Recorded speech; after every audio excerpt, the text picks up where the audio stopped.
7 sebab mengapa musibah datang bertubi-tubi. Yang pertama, karena banyaknya maksiat.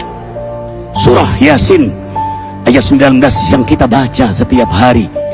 Kemalangan terjadi, musibah terjadi, malapetaka terjadi karena dosa keterlaluan kalian kepada Allah. Yang kedua, karena banyaknya orang berbuat zalim. Dengarkan surah Qasas ayat 59.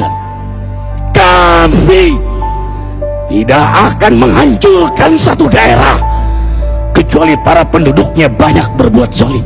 Anak durhaka pada orang tua, istri yang berani kepada suaminya, perampok, pembunuhan di mana-mana. Ini mengundang bala bencana.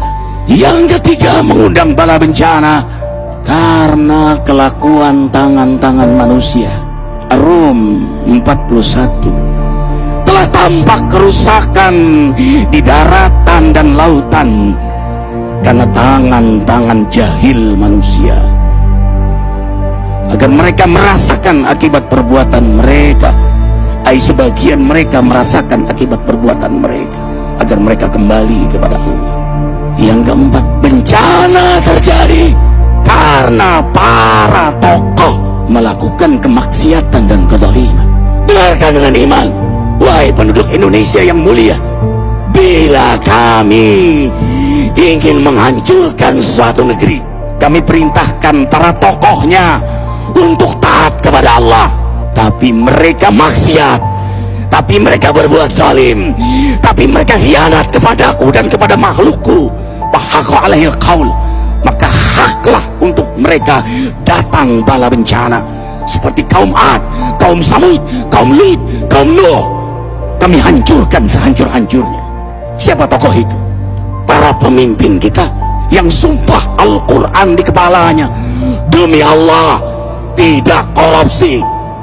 Lalu korupsi. Siapa lagi? Hartawan, orang-orang kaya yang dengan harta berpoya-poya, sombong, maksiat dengan kekayaannya di tengah orang yang banyak menderita. Siapa lagi? Ulama yang menjual ayat-ayat Allah dengan murah. Subhanallah. Yang kelima, mengapa bala bencana terjadi?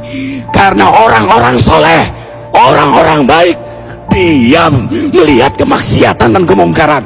Surah Al-Anfal ayat 25. Takutlah kalian dengan musibah yang tidak hanya menimpa orang yang maksiat, orang yang berbuat zalim, tapi juga kalian orang-orang soleh.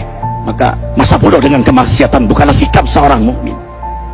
Amar ma'ruf nahi munkar adalah amal cerdas. Yang keenam, justru karena rahmat Allah, karena peringatan yang Allah hadirkan agar hadir mahkamah kesadaran kita. Ikhwah, dengarkan dengan iman surah Al-Baqarah ayat 155, 156, 157. Kami pasti uji kalian dengan sesuatu yang buat kalian takut lapar, takut miskin, takut kematian. Tapi kabarkan berita gembira bagi hamba Allah yang sabar dari semua ujiannya, yang mereka berkata, sesungguhnya kami milik Allah dan sungguhnya kami akan kembali kepada Allah. Yang terakhir, yang ketujuh, ada yang nanya, bagaimana yang maksiat yang selamat? Tenang-tenang saja. Yang berbuat zalim malah sukses. Di mana keadilannya? Allah Maha Adil. Dengarkan surah Hud ayat 15-16. Barang siapa mencari kesenangan dunia, lalu dia menghalalkan semua cara, apa kata Allah? Kami beri, tapi di akhirat tidak mendapatkan secuil pun kenikmatan, malah nikmat di dunianya menjadi bahan bakar azab untuk dirinya. Itulah istidrat. Lalu apa sikap kita sekarang? Orang beriman menjadikan peristiwa apapun sebagai jalan untuk mendekatkan dirinya kepada Allah.